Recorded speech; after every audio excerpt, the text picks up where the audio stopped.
ঈশিতা তার মা বাবা, 3 দাদা এবং 3 বৌদি রীতা, কমলিকা ও প্রিয়ার সঙ্গে বাস করে।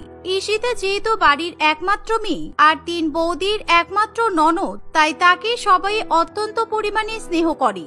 কিন্তু রীতা এবং কমলিকা ঈশিতাকে যেভাবে ভালোবাসে, ছোট বউ প্রিয়া তার ননদকে ঠিক সেরকম ভাবে ভালোবাসতে পারে না।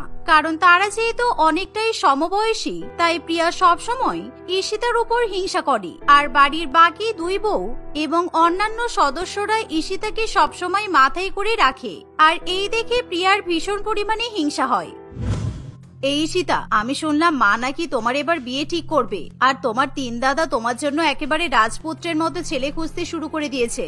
তাই আমাদের 3 বউকে কিন্তু এবার কোমর বেঁধে লাগতে হবে, কারণ কিছুদিন পর আমাদের একমাত্র ননদের বিয়ে। ধ্যাৎ বৌদি, তোমরা যে কি বলো না, আমার ভীষণ লজ্জা করছে। আর বিয়ে হবে তো কি হয়েছে, তোমরা এটা নিয়ে এত বেশি বাড়াবাড়ি করো না। আর আমার বিয়ে করার একদম ইচ্ছা নেই, কারণ বিয়ে করে শ্বশুর বাড়িতে চলে যেতে হবে, আর ওখানে গিয়ে অনেক কাজও করতে হবে। কিন্তু আমার বাপের বাড়িতে দেখো তোমরা কি সুন্দর আমাকে রাজরানীর মতো রেখেছো। এই শোনো, বেশি আদিক্ষেতা মার্কা কথা বলবে না। বিয়ে দিচ্ছে, চুপচাপ বিয়েটা করে নাও। বৌদিদের ঘাড়ের উপর পা রেখে খাবে বলো তো? তোমার 14 পুরুষের ভাগ্য ভালো যে এত ভালো 3টে বৌদি পেয়েছো, যে তোমাকে জলের গ্লাস পর্যন্ত গড়িয়ে খেতে হয় না। আমার মোটেই কিন্তু এরকম ন্যাকামি পছন্দ নয়। প্রিয়ার এমন কথা শুনি তার 2 যা এবং ননদের ভীষণ খারাপ লাগে, আর ঈশিতার চোখে জল চলে আসে। তাই রীতা এবং কমলিকা তখনই প্রিয়াকে খুবই বকাবকি করে, কারণ তারা ঈশিতার চোখে জল একেবারেই সহ্য করতে পারে না। আর এভাবেই দেখতে দেখতে কিছুদিন কাটে, আর ঈশিতার সঙ্গে রোহানের বিয়ে ঠিক হয়। রোহান শহরের একটা বড় সরকারি ফার্মে চাকরি করে, আর তার টাকা পয়সার কোনো অভাব নেই। একদিন, আজকে আমরা 3 বউ মিলে ঈশিতার বিয়ের জন্য শপিং করতে যাব। এই কমলিকা, তোর মনে আছে তো, আমাদের বিয়ের আগে আমরা শপিং মলের একটা বড় বুটিক থেকে নিজেদের বিয়ের বেনারসি শাড়ি কিনেছিলাম। চল, আমরা ঈশিতাকে নিয়ে সেখানেই যাব। কমলিকা রীতার কথাতে রাজি হয়ে যায়, কিন্তু প্রিয়া তার ননদের জন্য মোটেই এত টাকা খরচ করতে রাজি হয় না। দিদি, তোমরা কিন্তু এবার বেশি বাড়াবাড়ি করছো। অত বড় বুটিক থেকে ননদের শাড়ি কেনার কি দরকার?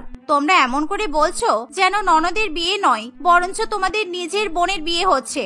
আর তোমরা কিন্তু ভুলে যাচ্ছ যে আমাদের 3 জনের স্বামীকেই কিন্তু ননদের বিয়েতে সব টাকা খরচ করতে হবে। তাই যতটা সম্ভব একটু চেপে খরচা করাই ভালো। প্রিয়া, তুই চুপ কর। সবসময় শুভ কাজের ক্ষেত্রে এরকম ঋণাত্মক কথা বলতে নেই। আর তুই জোরে জোরে কথা বলছিস কেন? তোর কথা যদি ঈশিতা শুনতে পায় তাহলে কিন্তু ও কষ্ট পাবে। আর এই তো কদিন পরেই মেয়েটা বাড়ি থেকে চলে যাবে, তখন তুই একা একা তোর বরের টাকা ভোগ করিস, কেমন? 3 বউ এভাবেই নিজেদের মধ্যে কথা বলতে থাকে, আর ঈশিতা সব কথাই তাদের শুনে নেয়। প্রিয়া তার ননদের জন্য আর তার ছোট বৌদি যে তার প্রতি এরকম ধারণা পোষণ করে, সেটা জেনে ঈশিতার খুবই খারাপ লাগে। আর সে কিছুতেই তার বৌদিদের সঙ্গে শপিং করতে যেতে রাজি হয় না। কিন্তু রীতা এবং কমলিকা ঈশিতাকে জোর করে নিজেদের সঙ্গে শপিং করতে নিয়ে যায়। আমার একদম এদের সঙ্গে শপিং করতে আসার ইচ্ছে ছিল না, কারণ এরা ঈশিতাকে নিয়ে এত বাড়াবাড়ি করে, আমার একদমই পছন্দ নয়। কিন্তু আমি একমাত্র একটা কারণেই এসেছি, আমি দেখতে চাই যে এরা ঈশিতার বিয়ের শপিং এর জন্য কত টাকা খরচ করে। তারা বেনারসি শাড়ির দোকানে গিয়ে ঈশিতার জন্য সেই দোকানের সব থেকে দামি দামি এবং সুন্দর বেনারসি শাড়ি দেখতে শুরু করে।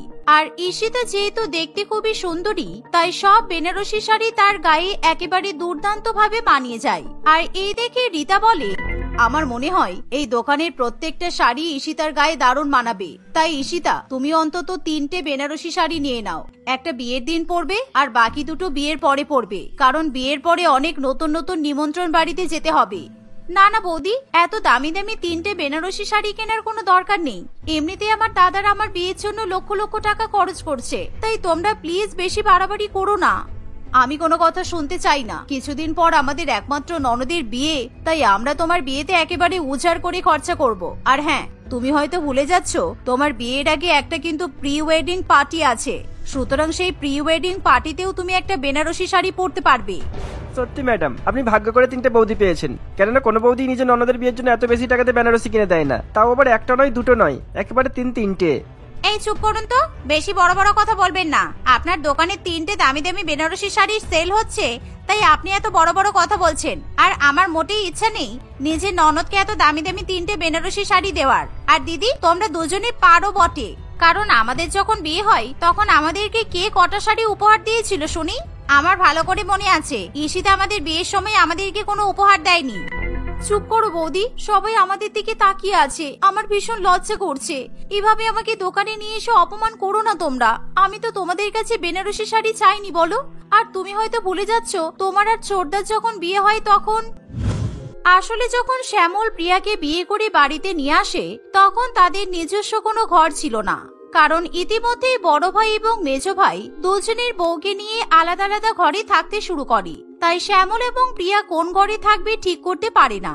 সেই সময় ঈশিতা তাদের দিকে সাহায্যের হাত বাড়িয়ে দেয়। আরে দাদা, তুই এত চিন্তা করছিস কেন? তুই আর ছোট বৌদি আমার ঘরে থাকবি, কারণ আমার ঘরটা খুব সুন্দর করে সাজানো আছে আর ঘরে এসিও আছে, সেপারেট বাথরুম আছে, তাই বৌদিরও কোনো অসুবিধা হবে না। আমি না হয় মায়ের ঘরে থেকে যাব। না না ঈশিতা, আমরা জানি তোমার নিজের ঘর ছাড়া ঘুম আসে না, আর মায়ের ঘরে ঘুমালে তোমার অসুবিধা হবে, তাই তোমাকে নিজের ঘর ছাড়তে হবে না। আমি আর কমলিকার মধ্যে যে কোনো একজন বরঞ্চ নিজেদের ঘর ছেড়ে দিচ্ছি, আমরা বরং বারান্দায় ঘুমিয়ে পড়বো। মোটেই না, আমার দাদা বৌদি বারান্দায় ঘুমাবে আর আমি ঘরে শুয়ে আরাম করব, এটা হতে পারে না। আর মা তো নিজের ঘরে একাই ঘুমায়, তাই আমিও মায়ের সঙ্গে থাকতে পারবো, কোনো অসুবিধা হবে না। আর এমনিতেও আমি আমার ছোট বৌদিকে বিয়েতে কোনো উপহার দিতে পারিনি, তাই আমি নিজের ঘরটা বৌদিকে উপহার হিসেবে দিলাম। ঈশিতার কথা শুনে শ্যামল এবং প্রিয়া খুবই খুশি হয়, আর তারা সেদিন থেকেই ঈশিতার ঘরে থাকতে শুরু করে। আর ঈশিতা তার মায়ের সঙ্গে কষ্ট করে এক ঘরে থাকে। আর এই কথা যখন প্রিয়াকে মনে করিয়ে দেওয়া হয় তখন প্রিয়া একেবারে তেলে বেগুনে জ্বলে ওঠে। তোমার লজ্জা করছে না ঈশিতা এই কথাটা বলতে? আর তুমি যা করেছো নিজের দাদার জন্য করেছো, এতে উপহার দেওয়ার কি আছে? তোমার দাদা নতুন বউ বিয়ে করে বাড়িতে নিয়ে এসেছে, সুতরাং সেই বউ তোমার ঘরে থাকবে না তো কোথায় থাকবে? বারান্দায় থাকবে। তাই আমি আর তোমার দাদা তোমার ঘরে থাকি। আর তার মানে এই নয় যে তোমার ঘরে থাকার জন্য আমাদেরকে তোমাকে লক্ষ লক্ষ টাকার বেনারসি শাড়ি গিফট করতে হবে, কারণ আমি নিজের টাকা থেকে একটা টাকাও তোমাকে দেব না। এভাবেই রীতা এবং কমলিকা ঈশিতাকে দামি দামি 3টে বেনারসি শাড়ি কিনে দিলেও প্রিয়া তাকে কিছু কিনে দিতে চায় না, কারণ সে তার ননদের বিয়েতে নিজে সাজবে বলে টাকা জমিয়ে রাখে আর নিজের জন্য সকলের সামনে দামি দামি শাড়ি এবং গহনা কেনে। অন্যদিকে তার বাকি 2 যা নিজেদের একমাত্র প্রিয় ননদের জন্য গহনা শাড়ি সবকিছু কিনলেও নিজেদের জন্য তারা কিছু কেনে না। বৌদি, তোমরা দুজনে তো আমার বিয়ের জন্য কিছুই কিনলে না, আমার বিয়ের সময় তোমরা সাজবে না? প্রিয়া বৌদি নিজের জন্য কত দামি দামি শাড়ি আর গহনা কিনলো, কিন্তু তোমরা তো কিছু কিনলে না। আরে এমনিতেই আমাদের বিয়ের বেনারসি শাড়ি কবে থেকে আলমারিতে পড়ে আছে, কোনো অনুষ্ঠান বাড়িতে যাওয়া হয় না তো, তাই শাড়িগুলো পরাও হয় না। তাই আমি আর কমলিকা ভেবেছি তোমার বিয়েতেই আমরা আমাদের বিয়ের বেনারসি শাড়ি আর গহনাগুলো পরবো। এভাবেই তারা শপিং করে বাড়িতে ফিরে আসে। আর দেখতে দেখতে কিছুদিন কাটে আর ঈশিতার মেহেন্দির দিন চলে আসে। ঈশিতার 2 বৌদি তাকে অত্যন্ত ভালোবেসে মেহেন্দি পরিয়ে দেয়, কিন্তু প্রিয়া শুধুমাত্র নিজের হাতে মেহেন্দি পরতে ব্যস্ত থাকে। আর তার সাজগোজ থেকে মনে হয় যেন ঈশিতার নয় বরঞ্চ তারই বিয়ে হচ্ছে, কারণ প্রিয়া সবসময় তার ননদের উপর হিংসা করে। যতই আমার ননদের বিয়ে হোক না কেন, সব প্রশংসা আমি পাবো, কারণ আমার বিয়ের সময় আমার শ্বশুর বাড়িটা এত সুন্দর করে সাজানো হয়নি যতটা ঈশিতার বিয়ের সময় সাজানো হয়েছে। তাই আমি একেবারে সেজে গুজে বাজার কিনে নেব। এভাবে গায়ে হলুদের সময়ও 2 বৌদি যখন ঈশিতাকে অত্যন্ত ভালোবেসে গায়ে হলুদ দেয়, তখন প্রিয়া এমন ভাবে সেজে গুজে চলে আসে যেন তারই গায়ে হলুদের অনুষ্ঠান হচ্ছে। ফলে সকলেই তার সাজ দেখে একেবারে অবাক হয়ে যায়, কিন্তু তাতেও প্রিয়ার কিছু যায় আসে না। এমনকি প্রিয়া তার একমাত্র ননদের গায়ে হলুদ পর্যন্ত দিতে চায় না। এভাবেই দেখতে দেখতে সন্ধ্যা হয়ে আসে আর ঈশিতা তার বিয়ে উপলক্ষে সুন্দর করে সেজেগুজে তৈরি হয়, আর তাকে দেখতে একেবারে পরীর মতো মনে হয়। আমাদের 3 বউয়ের যখন বিয়ে হয় তখন আমাদের শাশুড়ি মা আমাদের 3 জনকে এই একটাই 7 নলির হার উপহার দিয়েছিল, আর এই হারটার অনেক দাম। কিন্তু আজকে এই সোনার হার আমরা 3 বউ মিলে তোমাকে উপহার দিচ্ছি, তুমি কিন্তু সামলে রেখো ঈশিতা। না না বৌদি, তুমি এত দামি হার আমাকে দিও না, এটা তো তোমাদের 3 জনের উপহার। আমি এত ভারী আর এত দামি হারের দায়িত্ব নিতে পারবো না, প্লিজ তোমরা এরকম করো না। রীতা এবং কমলিকা যখন জোর করে ঈশিতার গলায় সেই হার পরিয়ে দেয় তখনই সেখানে প্রিয়া চলে আসে। ও এই ব্যাপার, তাই আমি ভাবছিলাম হারটা আমি আলমারিতে খুঁজে পাচ্ছি না কেন। দিদি, তোমাদের এত বড় সাহস যে তোমরা আমার অনুমতি না নিয়ে এত বড় 7 নলির হার ঈশিতার গলায় পরিয়ে দিচ্ছ। তোমরা হয়তো ভুলে যাচ্ছ এই হারের উপর কিন্তু আমারও অধিকার আছে। এরকম করিস না প্রিয়া, তোর যখন এই হার পরতে ইচ্ছা হবে তখন তো তুই আমাদের ননদের কাছ থেকে হারটা চেয়ে পরে নিতে পারবি, কিন্তু এখন অন্তত মেয়েটাকে হারটা পরতে দে, কারণ ওর বেনারসি শাড়ির সঙ্গে এই হারটা কিন্তু ভালো মানাচ্ছে। প্রিয়া কিছুতেই কোনো রকম কথা শুনতে চায় না, আর সে নিজেই সেই 7 নলি হার পরবে বলে জেদ ধরে বসে থাকে। আর এরকম ভাবে সোনার হার টানাটানি করার ফলে সেই 7 নলির হার একেবারে ছিঁড়ে কুটি কুটি হয়ে যায়, আর জিনিসটা নষ্ট হয়ে যেতে দেখে সকলে খুবই ভয় পেয়ে যায়। এটা তুই কি করলি ছোট? তুই এত দামি জিনিসটা নষ্ট করে ফেললি? তুই জানিস তো এটার কত দাম? এখনকার বাজারে এটার দাম 50 লক্ষ টাকা। আমি কি ইচ্ছা করে করেছি নাকি? তোমরাই বা হাতটা ধরে টানাটানি করছিলে কেন? আর আমাকে যদি কেউ কিছু বলতে আসে তাহলে আমি তো তোমাদের ঘাড়ের উপর দোষ চাপিয়ে দেব। কিন্তু আমার এখন একটাই চিন্তা হচ্ছে যে আমার কাছে পরার মতো কোনো হার নেই, কারণ আমার সোনার হার আমার বোন নিয়ে গেছে। এবার আমি কি পরবো? প্রিয়াকে এরকম স্বার্থপরের মতো কথা বলতে শুনি তার উপর সকলে ভীষণ পরিমাণে রেগে যায়। কিন্তু ঈশিতা এতই ভালো ছিল যে তার ছোট বৌদির গলা ফাঁকা দেখে নিজের গলা থেকে তার দাদাদের দেওয়া দামি সোনার হার খুলে তার ছোট বৌদির গলায় পরিয়ে দেয়। বৌদি, তুমি এই হারটা পরো, কারণ আমার সোনার জিনিসের উপর কোনো লোভ নেই। আমার বিয়ে হচ্ছে তো কি হয়েছে? আমি গলায় দামি জিনিস পরে বিয়ে করব আর তুমি ফাঁকা গলায় দাঁড়িয়ে থাকবে, সেটা হতে পারে না। আর তুমি চিন্তা করো না বৌদি, কেউ যদি এই হারের ব্যাপারে জিজ্ঞাসা করে তাহলে আমি বলবো আমার বেখেয়ালের জন্য 7 নলির হারটা ছিঁড়ে গেছে। ঈশিতার মুখে এমন কথা শুনি প্রিয়া তার ভুল বুঝতে পারে, আর তখনই ঈশিতার মা সেখানে এসে সেই 7 নলি হারের ব্যাপারে জিজ্ঞাসা করলে ঈশিতা সব দোষ নিজের ঘাড়ে নিয়ে নেয়। আর কিছুক্ষণ পর ঈশিতার সঙ্গে রোহানের বিয়ে হয়ে গেলে ঈশিতা সেই হার সারিয়ে তার বৌদিদের কাছে নিয়ে যায়। আমাকে ক্ষমা করে দাও ঈশিতা, আমি তোমার সঙ্গে অনেক খারাপ ব্যবহার করেছি, কিন্তু তুমি তোমার বিয়ের দিন যেভাবে নিজের ঘাড়ে সব দোষ তুলে নিলে আর আমাকে বাঁচিয়ে নিলে তার জন্য তোমাকে অনেক ধন্যবাদ। কিন্তু তুমি চিন্তা করো না, আমি সকলের সামনে আমার দোষ স্বীকার করে নিয়েছি, আর এই হার আজ থেকে তুমি পরবে আর কেউ নয়। প্রিয়ার মুখে এরকম কথা শুনে সকলেই খুবই খুশি হয়। ঈশিতা চোখে জল নিয়ে বাড়ির সকলকে বিদায় জানিয়ে শ্বশুর বাড়িতে চলে যায়। বাবা, মেকআপের দিদি, তোমার এখন আসার সময় হলো? তোমার জন্য আমি আর আমার বোন কখন থেকে অপেক্ষা করছি।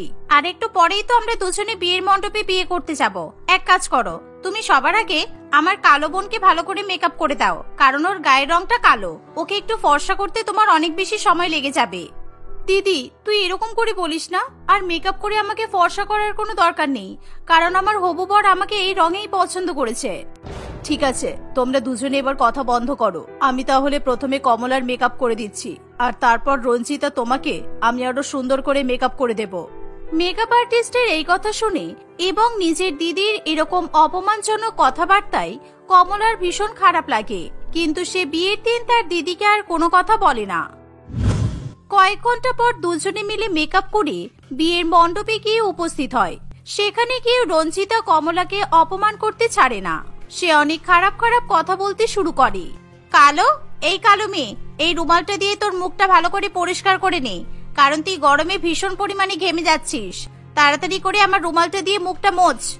ঠিক আছে দিদি, আমি রুমাল দিয়ে আমার মুখের ঘাম মুছে নিচ্ছি, আর আমাকে রুমাল দেওয়ার জন্য অনেক ধন্যবাদ। আমাকে ধন্যবাদ বলছিস কেন?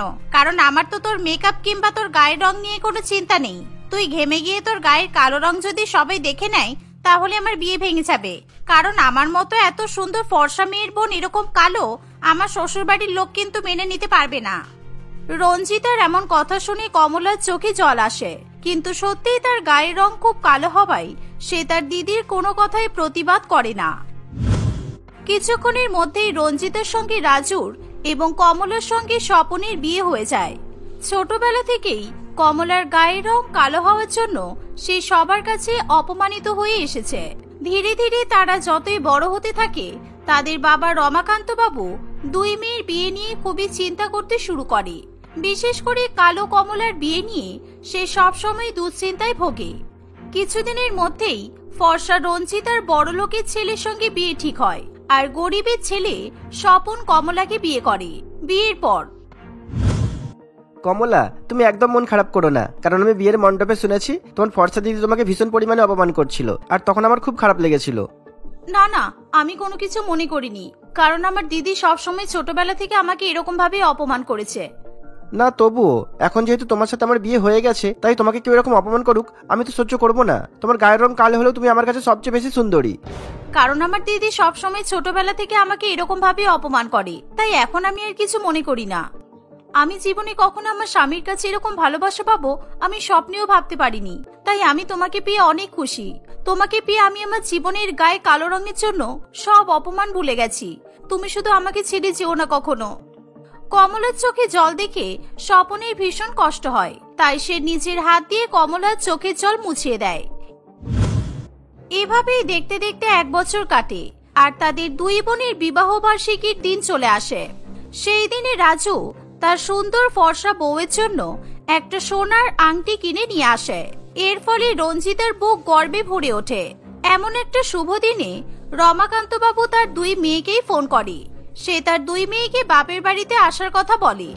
1 বছর হয়ে গেছে মা, আমি তোদের দুজনের মুখ দেখিনি, তাই তোদের মাও ভীষণ পরিমাণে কষ্ট পাচ্ছে। আজকে তোদের বিবাহ বার্ষিকী, তাই আমরা দুজনে তোদেরকে আমন্ত্রণ জানাচ্ছি। তোরা সকাল 10টার ট্রেনে গ্রামে চলে আয়, কেমন? তারপর আমরা একসাথে সবাই মিলে খাওয়া দাওয়া করবো।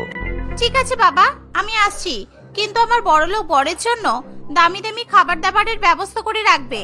ও কিন্তু ডাল ভাত খায় না। হ্যাঁ বাবা, আমারও তোমার আর তোমার মায়ের জন্য ভীষণ কষ্ট হচ্ছে, তাই আমি আর স্বপন কিছুক্ষণের মধ্যে গ্রামে গিয়ে পৌঁছাচ্ছি।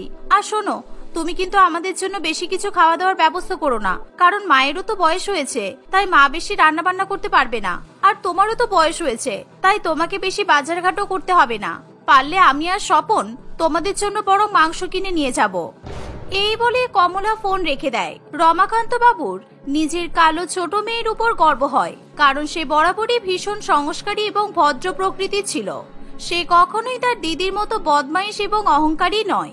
কিছুক্ষণের মধ্যেই ট্রেনে করে তারা 2 বোন তাদের নিজের নিজের স্বামীদেরকে নিয়ে বাপের বাড়িতে গিয়ে উপস্থিত হয়। কালো ছোট বোনকে দেখা মাত্রই রঞ্জিতা আবার তাকে অপমান করা শুরু করে। কিরে, 1 বছর হয়ে গেল, আমার সাথে তো সম্পর্ক রাখা ভুলেই গেছিস। আমি ভেবেছিলাম বিয়ের পর শ্বশুর বাড়ির জল পড়ে তোর গায়ের রং হয়তো একটু খুলবে, কিন্তু তোর গায়ের রং তো আরো কালো হয়ে গেছে। তোর বর তোকে অনেক খাটাই বল, আমার মতো তুই সুখী নেই তাই না? না দিদি, তুই ভুল ভাবছিস, কারণ আমি সত্যিই খুবই সুখে আছি।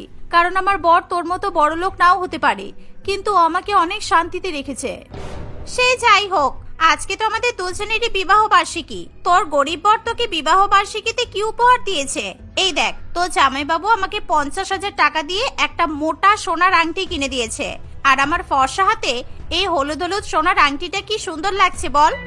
হ্যাঁ সত্যি, তোর ফর্সা হাতে এই সোনার আংটিটা খুব সুন্দর লাগছে। আর স্বপন আমাকে এই রূপর আংটিটা বিবাহ বার্ষিকীতে দিয়েছে। দেখ। কমলার হাতে রূপার চকচকে আংটি দেখে রঞ্জিতা ভীষণ পরিমাণে হেসে ওঠে। সে কিছুতেই নিজের হাসি থামাতে পারে না। এ বাবা, তোর বর তোকে বিবাহ বার্ষিকীতে মাত্র একটা রূপার আংটি গিফট করেছে? সত্যি তোর বর খুবই গরিব। আর তোর এমন কালো হাতের উপর আংটিটা দেখে মনে হচ্ছে যেন কালো পুড়ে যাওয়া চাটুর উপর সাদা ময়দা পড়ে আছে। অবশ্য ঠিকই আছে, কালো বউয়ের সাথে গরিব বর। ইস সত্যি, কালো মেয়েদের বিয়ের আগেও ভাগ্য খারাপ থাকে আর বিয়ের পরেও ভাগ্য খারাপ হয়। আমার তো তোর জন্য খুবই কষ্ট হচ্ছে রে বোন। এতদিন পর্যন্ত রঞ্জিতা কেবলমাত্র কমলার কালো গায়ের রঙের জন্য অপমান করত, কিন্তু এখন সে তার বরকেও অপমান করা শুরু করেছে। তাই কমলার ভীষণ খারাপ লাগে। সে তার দিদির উপর প্রচন্ড রেগে যায়, কিন্তু সে তবুও চুপ করে সমস্ত অপমান সহ্য করে। যতদিন তারা বাপের বাড়িতে থাকে ততদিনই রঞ্জিতা তার কালো বোনকে অপমান করে। এভাবেই দেখতে দেখতে কিছুদিন কাটে। একদিন 2 বোন আবার শ্বশুর বাড়িতে ফিরে যায়। এই দেখুন, আমি আপনাদের বিবাহ বার্ষিকী উপলক্ষে আরো 2টা সুন্দর জিনিস কিনে নিয়ে এসেছি। এসব দেখলে তোমার মন ভরে যাবে। স্বপন নিজের বিবাহ বার্ষিকী উপলক্ষে একটা মোমো তৈরি করা স্টিমার এবং একটা বড় কড়াই কিনে নিয়ে চলে আসে। এই দেখে কমলা ভীষণ পরিমাণে হেসে ওঠে, কারণ বিবাহ বার্ষিকীর এরকম অভিনব উপহার কমলা কোনোদিনও চোখেও দেখেনি। তুমি আমাদের বিবাহ বার্ষিকী উপলক্ষে কড়াই আর মোমো তৈরি করা স্টিমার কিনে এনেছো? সত্যি তুমি পারো বটে। সবজি বিক্রি করতে করতে তোমার মাথাটা মনে হয় খারাপ হয়ে গেছে। আমি তোমাকে রূপোর আংটি গিফট করেছি, আর এটা তোমার তরফ থেকে আমার জন্য বিবাহ বার্ষিকীর উপহার। কারণ আমি ভেবেছি এখন সবজি বিক্রি করার সাথে সাথে সন্ধ্যাবেলা মোমো আর চাউমিন বিক্রি করব, তাতে আমাদের অনেক টাকা ইনকাম হবে। নিজের টাকা দিয়েই তো জিনিসপত্র কিনে এনে উপহার দিচ্ছ, আর বলছো আমি তোমাকে উপহার দিয়েছি। ঠিক আছে, তোমার যা ইচ্ছা হয় তুমি তাই করো, আর তোমাকে এই কাজ করতে আমি অনেক সাহায্য করব। এই কথা শুনে স্বপন খুবই খুশি হয়। সেদিনের পর থেকে স্বপন দিনের বেলা সবজি বিক্রি করে আর সন্ধ্যাবেলা মোমো তৈরি করে। ফলে 2 বেলা সে নিজেকে কাজে ব্যস্ত করে দেয়। ধীরে ধীরে অনেক গ্রাহকরা স্বপনের দোকানে মোমো এবং চাউমিন খেতে চলে আসে। এর ফলে তাদের দোকানে যতই ভিড় বাড়তে থাকে ততই স্বপন খাবার দাবার বিক্রির উপর, এর ফলে তাদের ব্যবসার অনেক উন্নতি ঘটে আর স্বপন অনেক টাকা রোজগার করতে থাকে। এভাবে দেখতে দেখতে আরো 1 বছর কেটে যায়।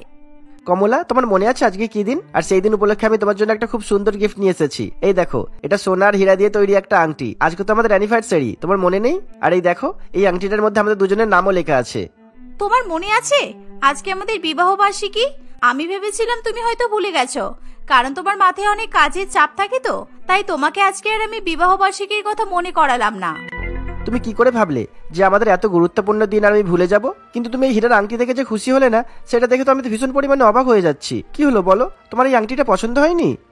তুমি আমাকে ভুল বুঝো না স্বপন, তুমি আমার কাছে সোনা, তুমি আমার কাছে হীরা।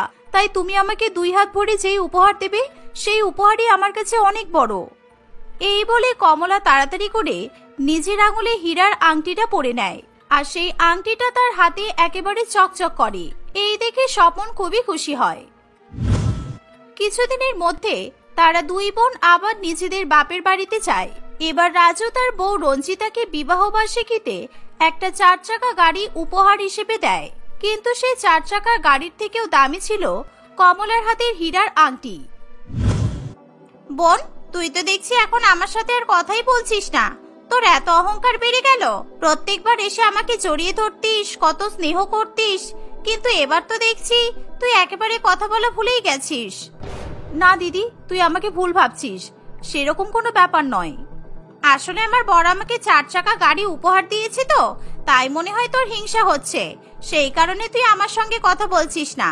আর তুই চিন্তা করিস না, তোর বড় তোকে নিশ্চয়ই কোনো উপহার দিয়েছে। এবার কি জামাইবাবু তোকে তামার আংটি উপহার দিয়েছে নাকি? না রে, এবার আমার বর আমাকে তামার আংটি উপহার দেয়নি।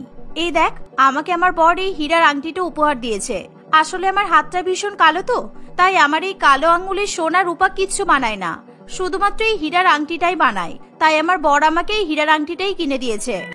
কমলার হাতে এরকম সুন্দর দামি হীরার আংটি দেখে রঞ্জিতা একেবারে জ্বলে ওঠে। সে কিছুতেই নিজের বোনের আনন্দ এবং তার হাতের হীরার আংটিটা সহ্য করতে পারে না। সে রাগের চোটে একেবারে লাল হয়ে ওঠে। কিরে, তুই এরকম লাল হয়ে যাচ্ছিস কেন দিদি? এখন তো দেখছি তুই আমার সাথে কথা বলা বন্ধ করে দিয়েছিস। তোর হঠাৎ করে কি হলো বলতো? আমার হাতে এত সুন্দর আংটিটা দেখে তোর সহ্য হচ্ছে না বুঝি? একদম ফালতু কথা বলবি না। তোর গায়ের রং কালো, তাই তুই সোনা পরিস কিংবা রূপা পরিস আর হীরাই পরিস না কেন, তোকে কিছুতেই মানাবে না। আর তুই কোনোদিনও আমার মতো সুন্দর হতে পারবি না। তাই আমার সাথে টেক্কা দেওয়ার চেষ্টা করিস না। আমার বিবাহ বার্ষিকীর উপহার সবার থেকে সেরা। এইভাবে রঞ্জিতা তার বোনের সঙ্গে ঝগড়া করতে শুরু করে দেয়। সেই সময় রাজু এবং স্বপন সেখানে চলে আসে। রাজু তার বউয়ের এরকম অহংকারী রূপ কিছুতেই মেনে নিতে পারে না, তাই সে রঞ্জিতার উপর রেগে যায়। আমি সেই বিয়ের দিন থেকে দেখে যাচ্ছি রঞ্জিতা, তুমি তোমার কালো বোনকে জানোই তাই ভাষায় অপমান করে যাচ্ছ। আর প্রত্যেকবার বিবাহ বার্ষিকীর সময় বাবার বাড়িতে তোমরা আসো, আর তুমি প্রত্যেকবারই কমলাকে অপমান করতে শুরু করে দাও। তোমার মন যে এত নিকৃষ্ট আমি তো ভাবতেও পারিনি। ছি, তোমার কাছে তো কোনো কিছুরই অভাব নেই, তবু তুমি তোমার বোনকে কেন অপমান করো? আসলে জামাইবাবু, আমার ফর্সা দিদি আমাকে সহ্য করতে পারে না, কারণ ও ফর্সা হলেও ছোটবেলা থেকে সবাই আমাকেই ভালোবেসেছে। কারণ আমার ভালো ব্যবহারের জন্য সবাই আমাকে স্নেহ করত, তাই ও সহ্য করতে পারতো না। সবসময় ও নিজের ফর্সা রঙের অহংকারে আমাকে পায়ের তলায় রাখার চেষ্টা করে এসেছে, কিন্তু দিদি আর আমাকে আর আমার বরকে অপমান করতে পারবে না। এই কথা শুনে রঞ্জিতা ভীষণ অপমানিত বোধ করে, তার চোখে জল চলে আসে। সে কিছুতেই আর এরকম কথাবার্তা সহ্য করতে পারে না, ফলে সে তার কালো বোনের কাছে ক্ষমা চায়। রঞ্জিতা নিজের বোনের বিবাহ বার্ষিকী উপলক্ষে তাকে সুন্দর সোনার হার উপহার হিসেবে দেয়। তারপর থেকে তারা 2 বোন কখনো নিজেদের মধ্যে কোনো ঝগড়া করে না।